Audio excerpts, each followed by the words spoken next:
बंदी छोड़ सतगुरु रामपाल जी भगवान की जय हो। परमपिता परमात्मा सारी सृष्टि के रचनहार, कुल मालिक, असंख्य ब्रह्मांडों के स्वामी, जगत गुरु, तीनों लोकों में प्रवेश करके सबका भरण पोषण करने वाले संत श्रोमणी सतगुरु रामपाल जी परमेश्वर जी के चरण कमल में हम सभी सत्सेवक भाई बहनों का कोटि कोटि दंडवत प्रणाम। और लाइव वीडियो देख रहे आप सभी भाई बहनों को हम सभी की तरफ से प्यार भरा सत साहिब। भाई और बहनों, दया परमपिता परमात्मा की, जिनके आशीर्वाद से एक बार फिर आप और हम सभी सत्सेवक भाई बहन सोशल मीडिया पर साथ संगति के माध्यम से अपने विचारों को लेके परमात्मा के सत्संगों को आधार बना के एक दूसरे के सामने रूबरू हैं। और पिछली पीढ़ी में सतगुरु रामपाल जी भगवान की ये विशेष मेहर है, ये विशेष दया है उनकी आत्माओं पे, जो परमेश्वर अपनी आत्माओं को ज्ञान आधार से मजबूत करने के लिए सात संगतियों के माध्यम से एक दूसरे को जोड़े हुए हैं। और निरंतर भगत आत्माएं एक दूसरे के सहयोग से ज्ञान को आधार बना के भक्ति मार्ग में आगे बढ़ती जा रही हैं। तो आज एक विशेष न्यूज़ थी जो आज नहीं तो कल घटित होनी थी, क्योंकि परमात्मा कहते हैं कि राम धारा और राजधारा, इनसे ना कोई बच पाया है और ना कोई बच पाएगा। तो बरवाला कांड 2014 आप सभी जानते हैं। जिस बरवाला कांड को करवाने में वैसे मुख्य भूमिका तो काल भगवान की थी, लेकिन काल भगवान साक्षात प्रकट नहीं होता है। वो साक्षात प्रकट होकर अपना कोई काम नहीं करता है। वो दूसरी आत्माओं में प्रवेश करके या उनके अंदर कुप्रेरणा करके वो अपना काम निकलवाता है। तो 2014 से पहले ही इस काल भगवान ने सतलोक आश्रम मैनेजमेंट हरियाणा यानी पूज्य गुरुदेव सतगुरु रामपाल जी भगवान के कलयुगी परिवार को अपना मोहरा बना लिया था बरवाला कांड के लिए। उस परम संत को, उस मार्ग को जो वे आगे लेके जा रहे थे उसको अवरुद्ध करने के लिए, क्योंकि एक परमेश्वर की वाणी है कि जब तक हंसा हमरी आना, काल लगे ना तेरा बाणा। गुरुदेव कहते हैं जब तक भगत मेरी आन कान में अर्थात मेरी मर्यादा में रहेगा, मेरे नियमों में रहेगा, गुरु को परमात्मा मान के भक्ति करेगा, तो काल उसको ठग नहीं सकता, काल उसको तोड़ नहीं सकता, काल उसके माध्यम से अपना काम निकलवा नहीं सकता। तो 2014 बरवाला कांड इसी बात का एक जीता जागता प्रमाण है कि काल भगवान ने गुरुदेव के कलयुगी परिवार को, जिसमें उनके बेटा बेटी, भाई बंधु, रिश्तेदार, जवाई और कुछ स्टेट कोऑर्डिनेटर थे, जिनको मोहरा बनाया। क्योंकि इन सभी लोगों की मर्यादा टूटी हुई थी। ये सभी लोग सतगुरु को मानुष मानते थे और चापलूसी सतलोक आश्रम बरवाला में पूज्य गुरुदेव जी के छोटे कलयुगी भाई महेंद्र भगोड़े की करते थे। जैसा महेंद्र इनको दिशा निर्देश देता था, गुरुदेव से ज़्यादा ये उनकी बातों को महत्व देते थे, जिसके चलते परमात्मा की मर्यादाओं से ये दूर थे। काल भगवान ने इन सभी आत्माओं को मोहरा बनाया और आज आप देख ही रहे इन्होंने संगत को कहाँ से कहाँ पहुँचा दिया है। कहाँ संगत बेचारी परमात्मा की गोद में बैठी हुई थी और कहाँ पिछले 7 वर्षों से इन्होंने संगत और परमात्मा के बीच में सैकड़ों कोस की दूरी पैदा कर डाली है। और बरवाला कांड करवाकर जो कुछ लोग आज तक वांटेड बने घूम रहे थे, जिनमें मुख्य जो भगोड़ा है मुकदमा नंबर 428 में मर्डर के केस में, वो है सतगुरु रामपाल जी भगवान का छोटा कलयुगी भाई महेंद्र। उसके बाद में नंबर आता है संजय खानपुर वाला, जो कि गुरुजी की कलयुगी बेटी मंजू का पति है। और भी बहुत सारे लोग हैं, कुछ लोग अभी अंदर हैं, कुछ लोग बाहर हैं, भगोड़े की भूमिका में हैं, लेकिन मुख्यतः ये 4-5 लोग ही थे, जिनमें से कुछ लोग तो बरवाला कांड के दौरान ही पकड़े गए थे, कुछ लोग बाद में पकड़े गए जो अभी बाहर जमानत पे घूम रहे हैं।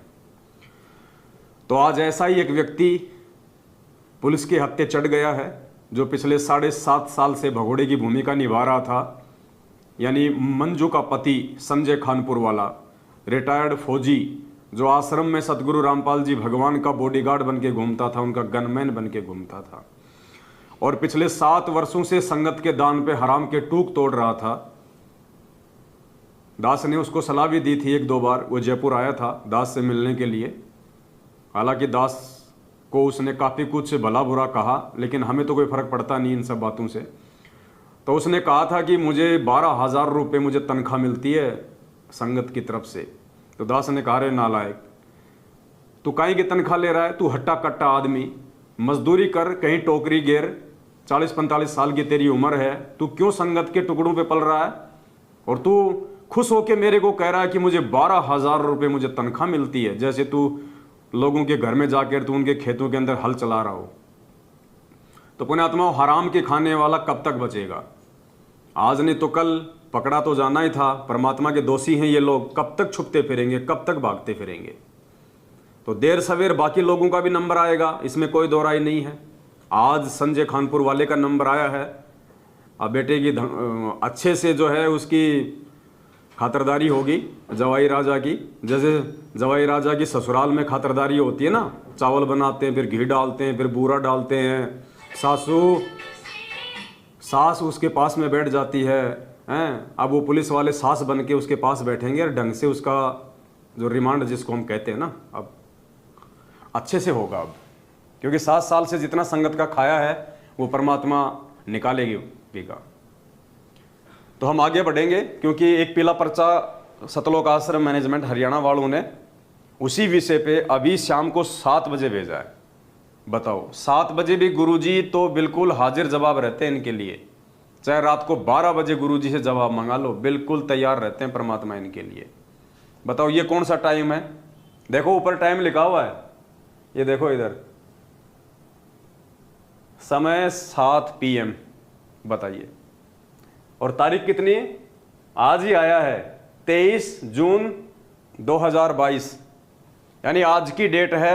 अभी तकरीबन 2 घंटे पहले आया है 7 बजे, जबकि जेल 4:30-5 बजे ही बंद हो जाती है।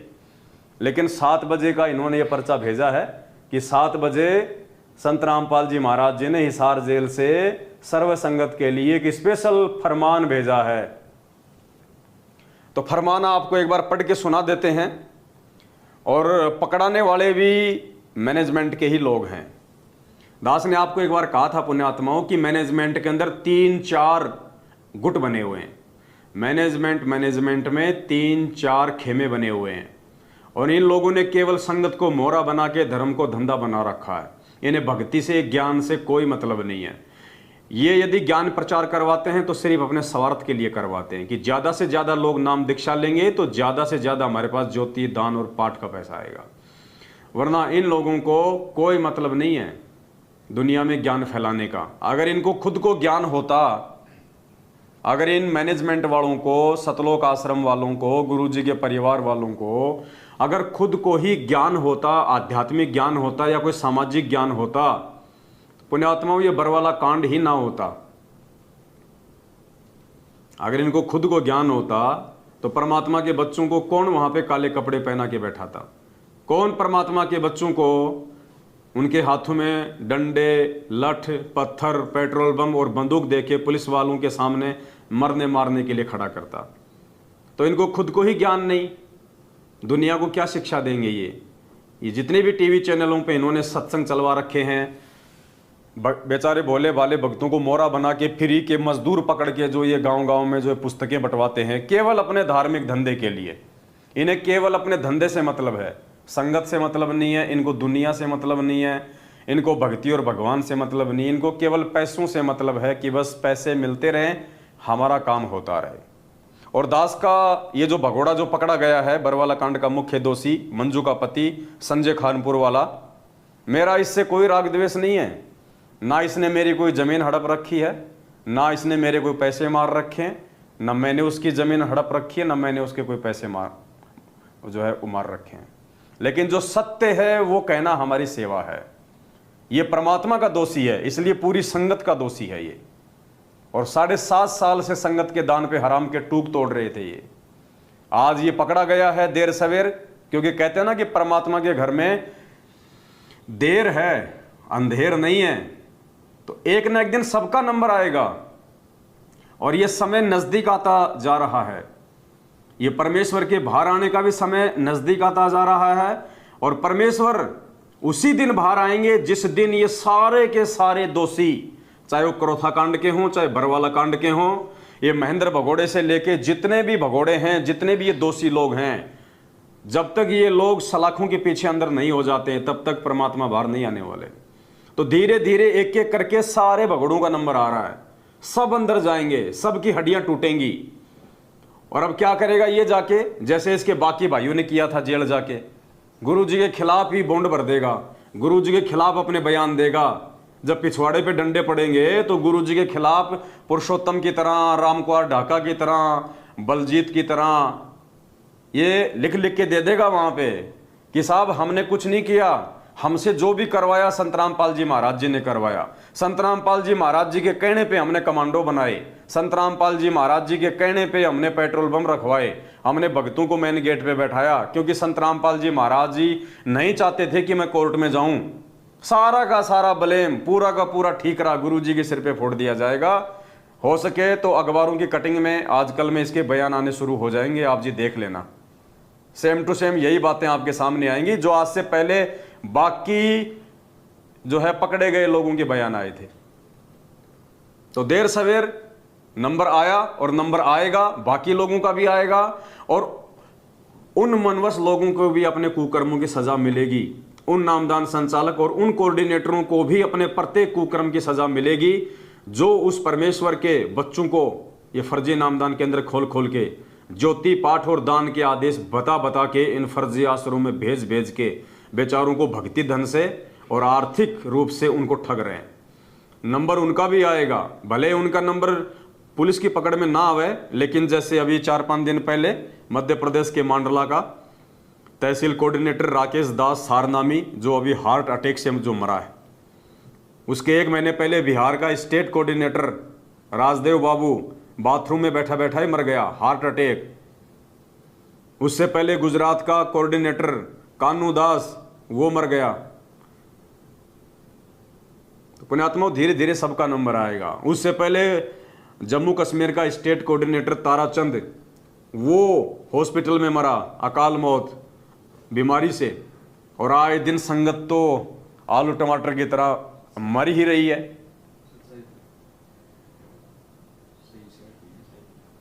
तो पुण्यात्माओं, अब दास आपको थोड़ा सा ये दिखाना चाहेगा, समझाना चाहेगा। ये पीला पर्चा इन्होंने वायरल किया है। जैसे ये संजय खानपुर वाला पकड़ा गया कल, तो तुरंत सतलोक आश्रम मैनेजमेंट हरियाणा ने एक दूसरे के ऊपर शक की दृष्टि डालते हुए कि भाई किसने पकड़ाया, किसने पकड़ाया। तो जो भी व्यक्ति थोड़ा बहुत इनके विरोध में होता है ना, जो इनके इन फर्जी फरमानों को नहीं मानता है और जो इनके साथ में होता है, ये उसी के ऊपर अपने शक की सुई लेके जाते हैं। तो आज इन्होंने एक पीला पर्चा निकाला है 2 पेज का। दास आपको ये पढ़ के सुना देता है, देख लीजिएगा। सत साहिब जय बंदी छोड़ की, सतगुरुदेव जी की जय। दिनांक 23/6/2022, समय 7 बजे, यानी आज की डेट है। और आज शाम को 7 बजे ही हिसार जेल से इनके अनुसार ये पीला पर्चा आया है। जैसे गुरुजी इन्हीं के लिए बैठे हैं, गुरुजी को वहां पे प्रिंटिंग प्रेस दी हुई है, एक कंप्यूटर दिया हुआ है, और गुरुजी की ड्यूटी केवल एक ही है कि मैनेजमेंट के लिए पीले पर्चे छापते रहो बस।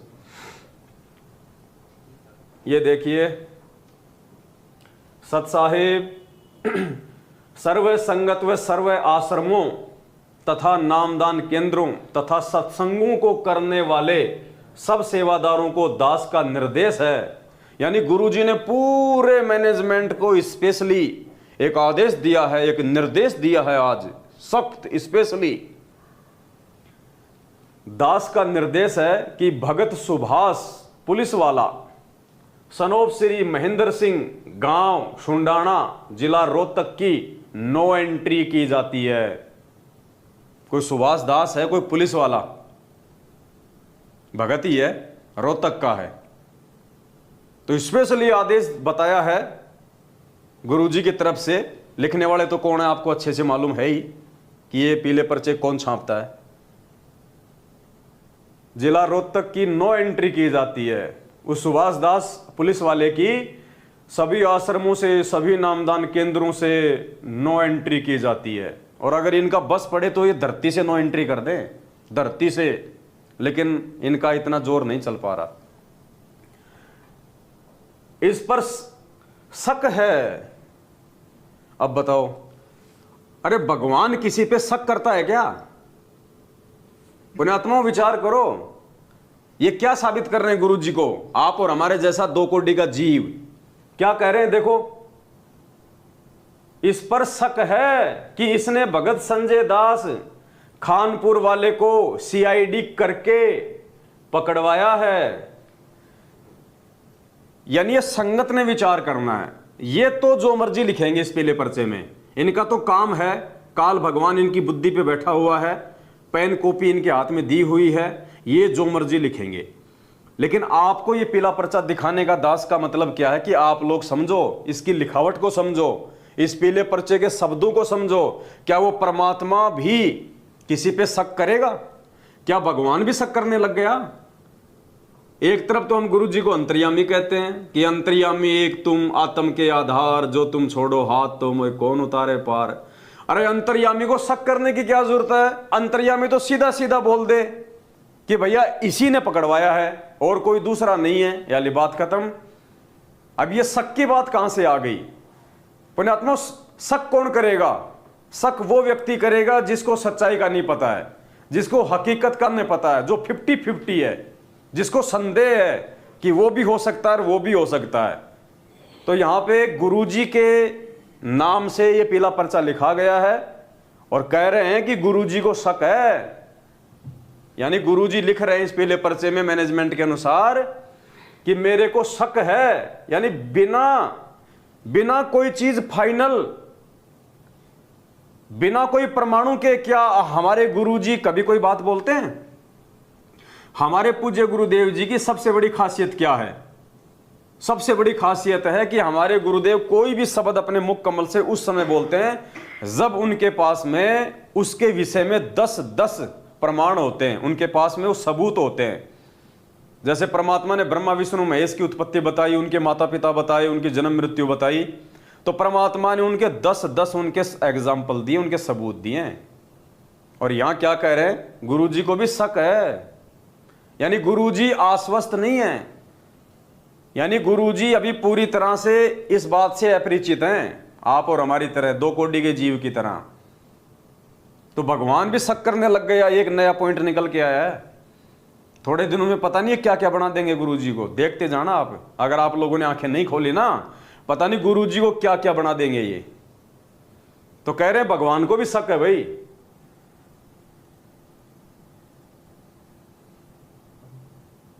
श्री महेंद्र सिंह, गांव सुंडाना, जिला रोहतक की नो एंट्री की जाती है।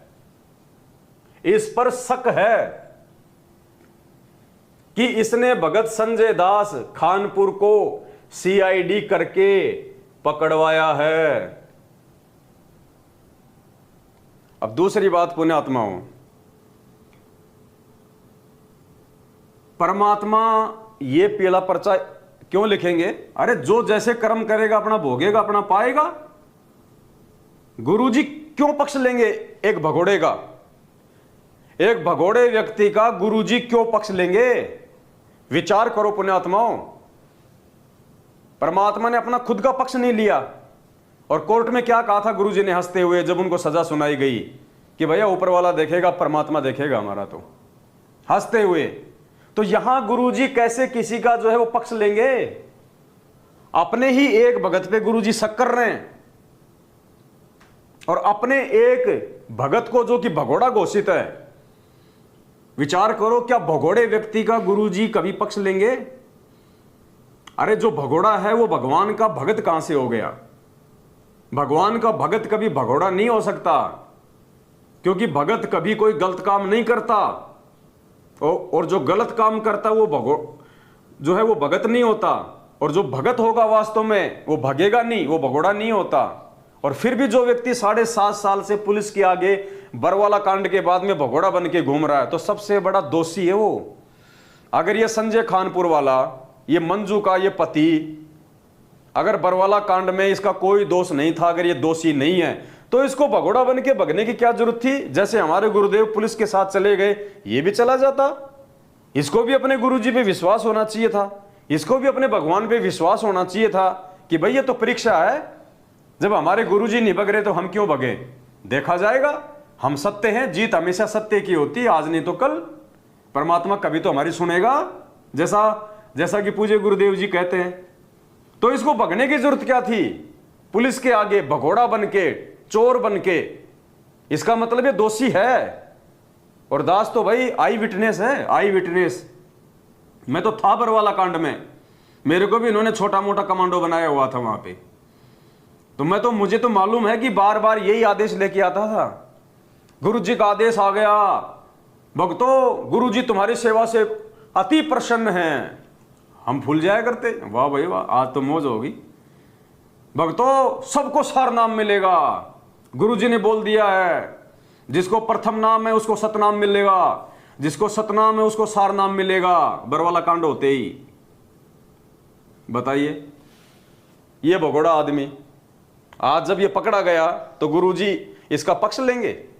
अब आप देखते जाओ आगे आगे। इस पर शक है कि इसने भगत संजय दास खानपुर को सीआईडी करके पकड़वाया है। इसी के पुलिस विभाग के व्यक्ति ने तो यहां तक बताया है कि यह सुभाष हिसार से रोहतक इसी शर्त पर बदला गया है, इसने अपने भक्तों को पकड़वाने का वायदा किया है।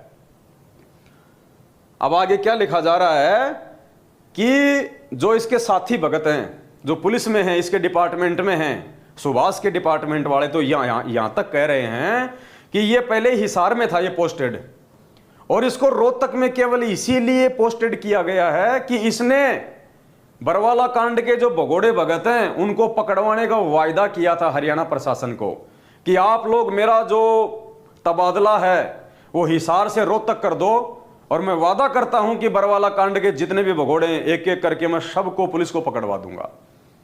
मतलब ये कंफर्म न्यूज बता रहे हैं गुरुजी। अगर ये कंफर्म है तो फिर पुण्यात्मा, फिर ऊपर वो शक कौन कर रहा है?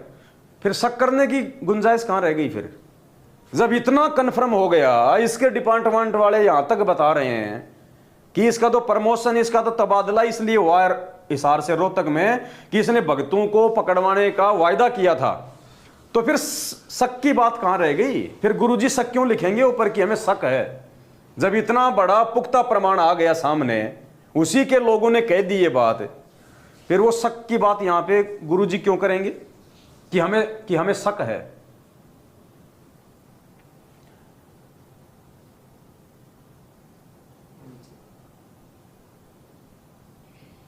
इसी के पुलिस विभाग के व्यक्ति ने तो यहां तक बताया है कि यह सुभाष हिसार से रोहतक इसी शर्त पर बदला गया है, इसने अपने भक्तों को पकड़वाने का वायदा किया है। मतलब बात फाइनल हो गई, फिर शक की तो कोई गुंजाइश रही नहीं।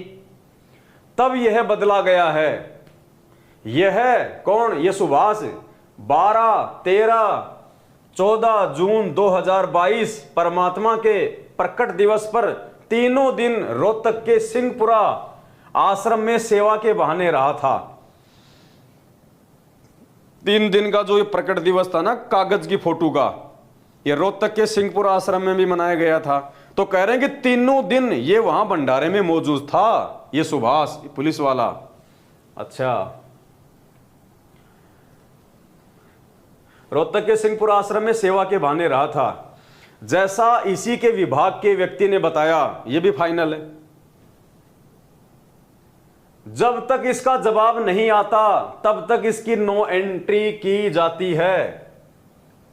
शक तब और दृढ़ हो जाता है जब इसने, सुभाष ने, बेटी मंजू के पूछने पर कि क्या आपको पता है कि संजय मंजू के बटेऊ को पुलिस ने पकड़ लिया है, यानी कह रहे हैं कि उस समय शक और ज्यादा मजबूत हो जाता हमारा सुभाष के ऊपर जब संजय की धर्मपत्नी मंजू, जो कि गुरुजी की बेटी है, उसने इसको फोन किया और पूछा कि सुभाष भाई क्या तुम्हें पता है संजय पकड़ा गया, मेरा पति पकड़ा गया?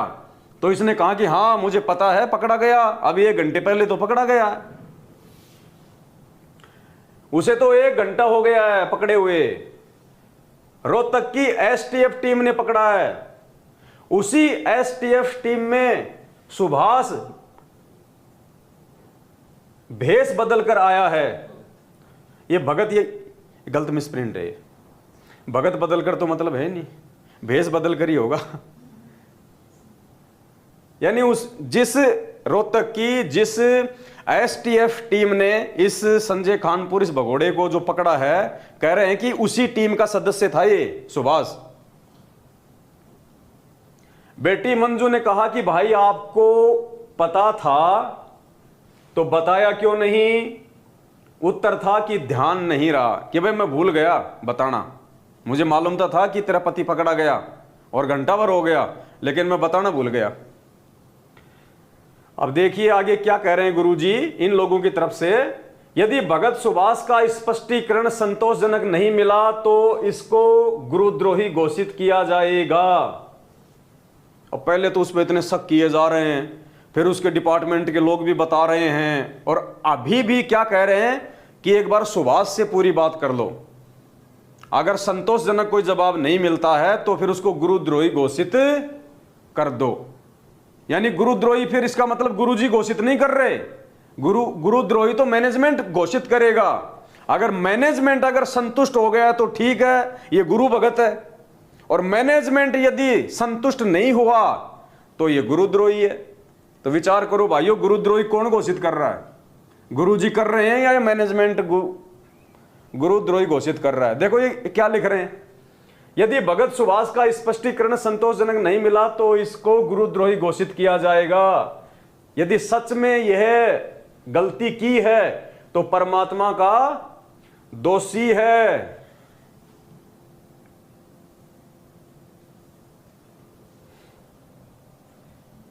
यदि सच में उसने ये गलती की है तो परमात्मा का महा अपराधी है।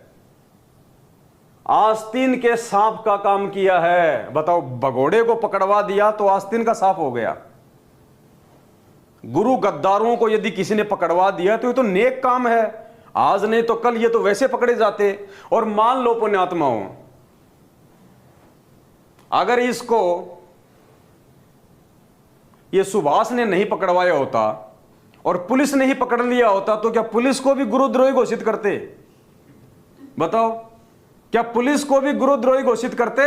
ये किसकी भाषा है ये पहले पर्चों में थोड़ा विचार करो आप लोग। महाअपराधी है, आस्तीन के सांप का काम किया है, अगले आदेश तक इसे संपर्क काटें, इसको मिशन की कोई जानकारी ना दें, मत दो जानकारी। जो काम था वो तो इसने कर दिया, अब बाढ़ में गई तुम्हारी जानकारी, क्यों चाहिए इसको मिशन की जानकारी?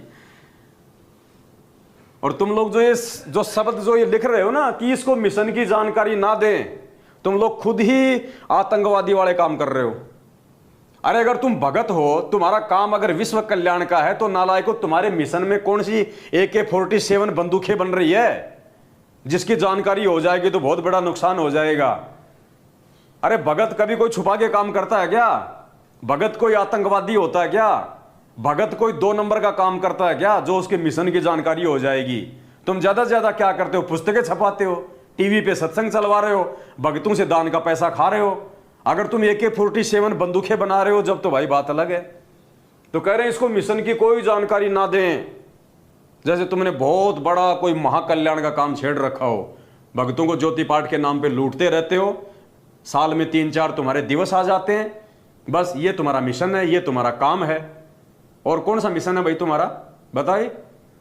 लोगों को ठगने के अलावा, लोगों को लूटने के अलावा, सतगुरु रामपाल जी भगवान के आदेशों की आड़ में, उनके सत्संगों की आड़ में, उनकी पुस्तकों की आड़ में तुम्हारा दूसरा मिशन है क्या जिसकी जानकारी हो जाएगी तो तुम्हें बहुत बड़ा नुकसान हो जाएगा। आगे क्या लिखा है देखो, गुरुजी। नीचे क्या लिखा है फिर? जैसे बाकी लेटर में आता है संत रामपाल दास, यानी लेटर लिखने वाला, यहां क्या लिखा है? गुरुजी। अब गुरुजी खुद लिखेंगे क्या? गुरुजी। इसका मतलब ये पीला पर्चा कोई बाहर लिख रहा है और नीचे लिख रहा फिर वो गुरुजी, कि गुरुजी ने भेजा है जेल से। अगर कोई जेल से लेटर लिख के भेजेगा तो गुरुजी लिख के नहीं आता, उसका नाम आता है, क्योंकि जेल वालों के लिए गुरुजी नहीं है, जेल वालों के लिए वो एक कैदी है, वो एक मुजरिम है। और जेल से यदि कोई लेटर आएगा तो उसका नाम लिखा हुआ आता है, ऐसे नहीं आता। और आज ये एक लेटेस्ट एक न्यूज है, ये कोई लॉर्ड बुद्धा फाउंडेशन है,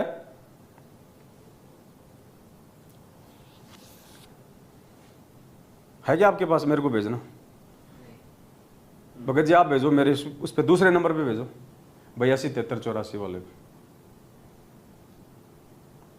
मध्य प्रदेश की कोई संस्था है लॉर्ड बुद्धा फाउंडेशन, आप सब जानते भी होंगे। पहले ये लोग ठीक थे, बीच में फिर इन्होंने खुद भी गुरुजी की जमानत के नाम पे अपना धंधा शुरू कर दिया।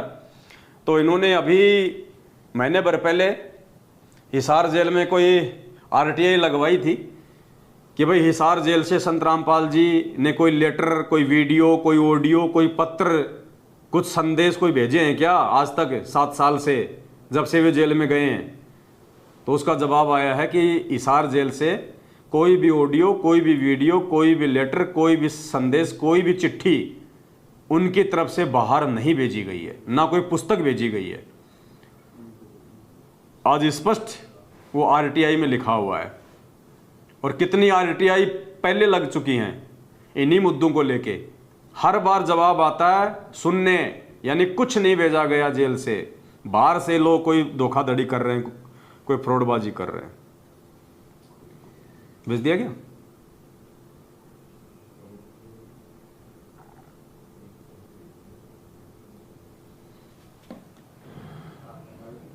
तो ये है वो सुभाष दास पुलिस वाला 2 स्टार, क्या होता है 2 स्टार, सब इंस्पेक्टर है ये रोहतक में। तो इसको अब गुरुद्रोही घोषित किया जाएगा। बताओ भाई साहब को नमस्कार, आप भी हमारी श्रेणी में आ गए। आपका धन्यवाद है साथ संगतियों में, अगर आप आना चाहो तो आपका मोस्ट वेलकम है, क्योंकि गुरुद्रोही तो आप घोषित किए जाओगे, इसमें कोई शक नहीं है। ये पट्टा तो आपके गले में डाला जाएगा। तो आपसे निवेदन है, अगर परमात्मा आपको सद्बुद्धि दें तो आपने एक नेक काम किया है, एक भगोड़े को पकड़वा के, और आप साथ संगतियों से भी जुड़ जाओ ताकि परमात्मा के आप जी और थोड़ा सा नजदीक आओ, थोड़ा ज्ञान को आधार बना के आप भी थोड़ा भक्ति मार्ग पे चलो ताकि आपका भी आत्म कल्याण हो। तो ये भाई साहब हैं, अब इनको गुरुद्रोही इनको घोषित किया जाएगा। बताओ, ये तो पुलिस वालों को भी नहीं छोड़ते, हमारे जैसों को तो क्या छोड़ेंगे, ये तो पुलिस वालों को भी, सब इंस्पेक्टर जैसे महान लोगों को भी ये तो गुरुद्रोही घोषित कर रहे। भाई बताओ क्या कर ले इस दुनिया शानी का। तो पुण्यात्माओं निकलो इसके जाल से बाहर। ये आरटीआई है,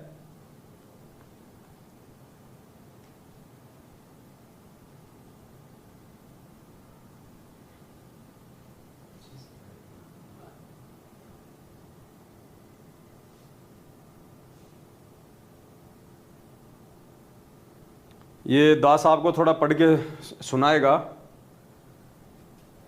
राज्य जन रणजीत पैलेस, सूरजपोल, रतलाम, मध्य प्रदेश, क्रमांक 3165, यानी ये आरटीआई का नंबर है 3165, दिनांक 27 मई 2022, यानी अभी ये तकरीबन 20-25 दिन पहले की है। तो इसमें इन्होंने क्या सूचना मांगी थी जेल से? मांगी गई सूचना, संत रामपाल दास जी केंद्रीय जेल नंबर 2 हिसार में वर्ष 2015 से बंद हैं के द्वारा वर्ष 2015 से अप्रैल 2022 तक की अवधि में संत रामपाल दास जी द्वारा जेल में रहते हुए जेल से बाहर पुस्तक, पैम्पलेट, संदेश, ऑडियो, वीडियो जारी हुए की प्रमाणित प्रतियां। तो सामने इसका ये जवाब लिखा हुआ है आरटीआई में, प्रदान की गई सूचना, कोई पुस्तकें, पैम्पलेट, संदेश, ऑडियो व वीडियो इत्यादि इस कार्यालय द्वारा प्रेषित नहीं किया गया है, इसलिए सूचना शून्य है। यानी आज तक 7.5 साल हो गई, हिसार जेल से संत रामपाल जी ने ना कोई पुस्तक जेल से लिख के भेजी, ना कोई ऑडियो भेजी, ना कोई वीडियो भेजा, ना कोई संदेश भेजा संगत के लिए, ना कोई मैसेज भेजा, ना कोई पर्चा भेजा, ना कोई चिट्ठी भेजी। ये आरटीआई कह रही है गवर्नमेंट डॉक्यूमेंट्स हैं, तुम लोग मूर्ख बन सकते हो, सरकार मूर्ख नहीं होती है। नंबर 2, संत रामपाल जी द्वारा जेल में रहते हुए दिनांक 16/3/2022, 20/3/2022 व 21/4/2022 को जारी संदेश एवं दिनांक 11/3/2022 को डीजीपी राजस्थान जयपुर के नाम पत्र जेल में जारी हुए, उनकी जेल अभिलेख की प्रमाणित प्रतियां, यानी इस पवन दास को पकड़वाने के लिए जो आजकल ये फर्जी लेटर लिए घूमते हैं ना, ये थानों में हमारी साथ संगतियां रुकवाने के लिए कि राजस्थान के डीजी के नाम पे इन लेटर जारी किया है, तो वो भी इन्होंने सूचना मांगी कि राजस्थान जयपुर डीजी के नाम पे कोई लेटर जारी किया गया क्या। तो सूचना आई है कोई संदेश व पत्र इत्यादि इस कार्यालय द्वारा प्रेषित नहीं किया गया, इसलिए सूचना शून्य है। बिल्कुल स्पष्ट कर दिया, सब बकवाद है, सब फर्जीवाड़ा है, सब झूठ है। संत रामपाल जी की तरफ से आज तक ऐसी कोई सूचना, कोई ऑडियो वीडियो पत्र लेटर कुछ नहीं भेजा गया। अब ये गवर्नमेंट कागज है भाई, इनको भी अगर कोई गधा नहीं माने तो फिर तो भाई उसका तो राम ही रखवाड़ा है। फिर